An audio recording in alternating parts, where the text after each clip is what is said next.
Gracias, Antonella. Bueno, ¿os acordáis que esta mañana decía Josu que uno se siente aquí desnudo, sin atril y tal? Esto es especialmente incómodo cuando, como yo, sales con unos papeles porque he ido apuntando cosas toda la mañana. Llegamos al final de la sesión. A mí me parece que ha sido intensísima y valiosísima. Entonces, este es mi juicio personal. El que nos interesa es el de todos vosotros, el de todos ustedes, ¿no? Pero basado en mi opinión personal, es decir, en el muestreo que yo acabo de hacer conmigo mismo y dejándome influir por mis propias ideas, aprovecho para agradecer y felicitar a todos los ponentes, me parece que han estado extraordinarios. Y después quiero hacer un agradecimiento muy explícito a nuestros aliados, es decir, los que lo han hecho posible: Accenture, Atlantic Cooper, BBVA, Boston Consulting Group, HP, Inditex, Repsol y Telefónica. Grandes compañías que no solo están en esta aventura de seres, sino que además han hecho un esfuerzo extra para hacer esto posible. En la mañana de hoy empezaba Ana y yo voy a compartir con vosotros reflexiones que yo me he ido apuntando al hilo de lo que hemos ido escuchando. No trato de repetir lo que brillantemente han contado los ponentes. Pero Ana nos lo enfocaba diciendo: el radar seres está sobre dos ejes, futuro y acción. Me parece que es de lo que hemos estado hablando. Hemos empezado hablando, mi primera reflexión es que nos han contado líderes, y tú nos lo presentabas, Antonella, como líderes, y así los hemos visto, lo que está ocurriendo en el mundo. Y en el mundo veo que hay dos cosas fundamentales. Una, la amenaza de colapso ecológico y todo lo que eso tiene que ver. Y dos, las disrupciones debidas a la introducción de tecnología. Carlos Torres nos decía que es el momento más complejo que ha enfrentado la humanidad y que se necesitan decisiones de muy largo plazo, para tener efecto en muy largo plazo, y decisiones ya y acciones ya, ¿no? Y Emilio Gallo nos resaltaba todo el impacto de la tecnología. Pero me ha parecido especialmente interesante, y de hecho hemos tenido toda una sesión dedicada a eso, las implicaciones en el mundo del trabajo. Porque hemos hablado de implicaciones, desplazamientos, vaciamientos, implicaciones en la sociedad de bienestar, nos decía Emilio Ontiveros. Yo me he acordado de una cosa que ya cité, porque también me acordé en una charla similar en un congreso fuera de aquí, que cuando estaba oyendo esto me acordé de un relato muy corto de Bertolt Brecht en Historias del señor Keuner, donde es la Alemania en una tremenda crisis y a un obrero en paro tiene que testificar en un juicio y le dicen aquello de ¿va a decir usted toda la verdad o promete decir toda la verdad y tal? Y él contesta: estoy en paro. Y la reflexión del señor Keuner es que eso invalida todo el sistema.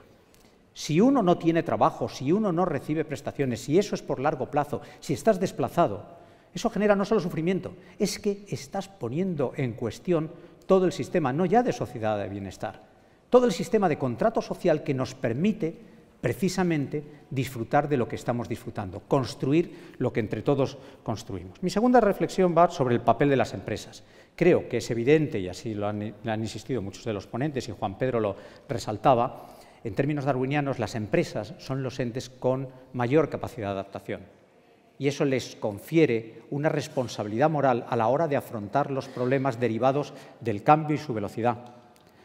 Es verdad que esto, es decir, el atender a cuestiones más allá del puro resultado económico, es algo que no es nuevo, nos decía Josu Jon. Pero bueno, es que Elena nos ha mostrado como en 1948 Dave Packard ya estaba apuntando a eso. Es verdad, no es nuevo, pero qué bueno es prestar atención creciente, y afortunadamente se le presta atención creciente a esto.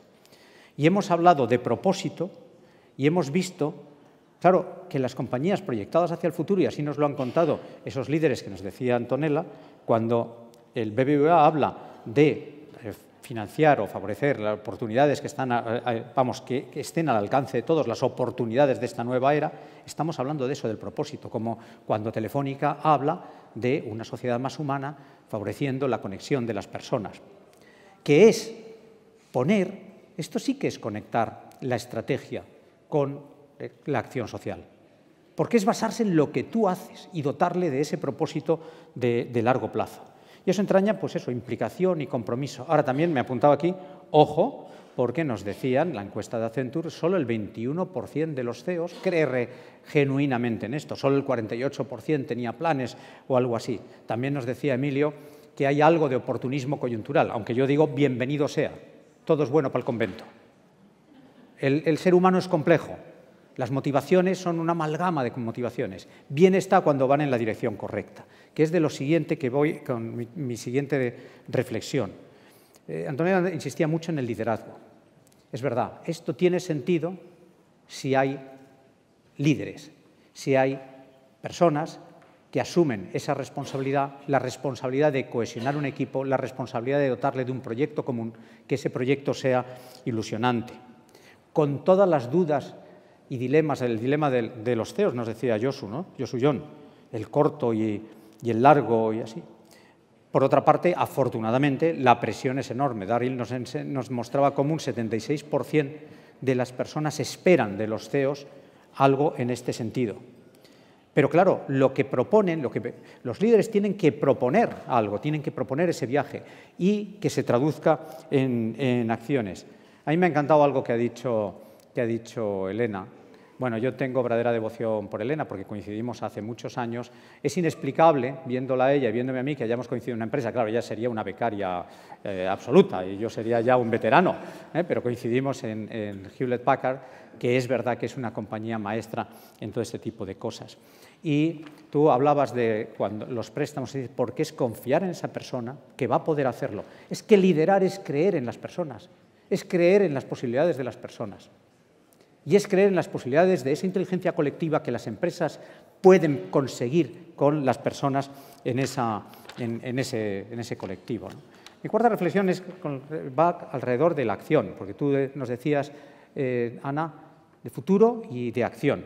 Bueno, pongámonos a trabajar, decías tú, claro, es que esto es lo que hay que hacer cosas, y tener resultados. Hombre, lo primero, ya no repito para ir acortando los nombres de las compañías premiadas, pero vaya mi felicitación de nuevo porque le entregamos los premios ayer y mi reconocimiento. Pero es que los premios, los proyectos premiados son ejemplos de ese pasar a la acción, porque son proyectos concretos dando solución a problemas reales.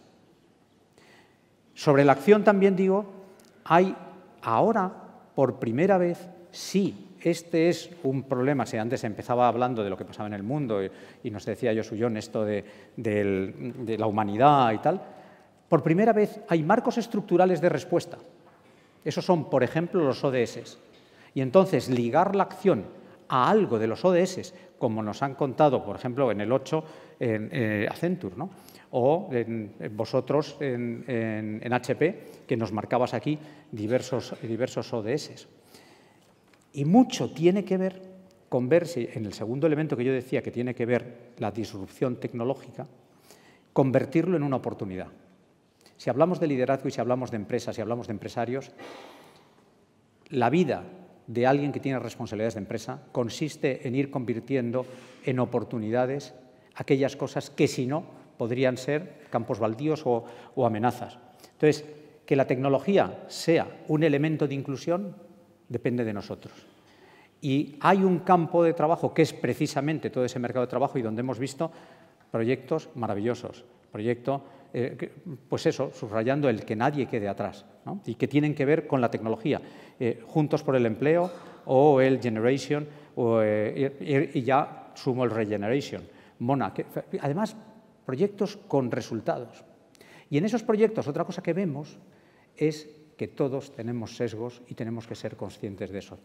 Nos lo ha dicho Leslie, nos lo había dicho Mona también, es decir, que con dos ángulos muy distintos y con dos ámbitos muy distintos tenemos que ser conscientes de esos sesgos y tenemos que combatirlos.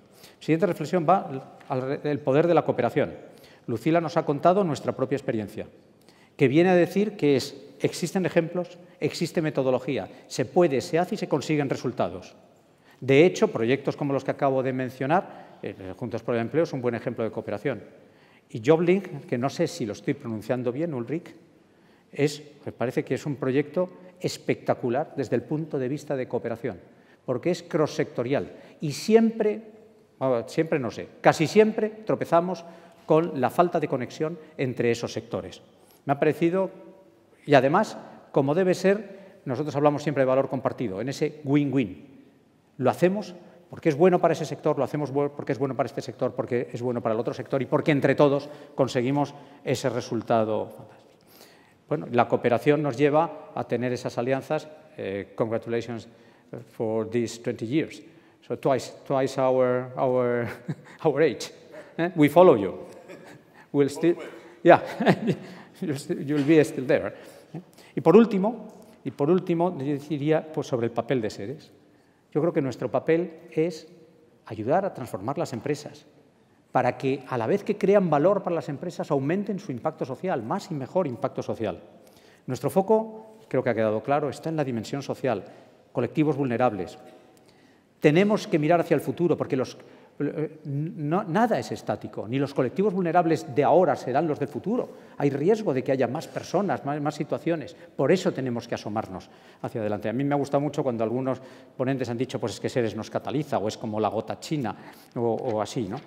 Pero esto va de, bueno, algo que Leslie nos decía, es que Seres son todos ustedes, porque es algo indivisible, es verdad, somos todos. Pero yo acabaría diciendo, bueno, pues esto va de propósito, esto va de compromiso, esto va de liderazgo, esto va de lanzarse, y entonces acabaría con una cita que a mí me gusta mucho de Goethe, que acaba un poema diciendo, sea lo que sea lo que quieres hacer o debes hacer o sueñes hacer, empiézalo.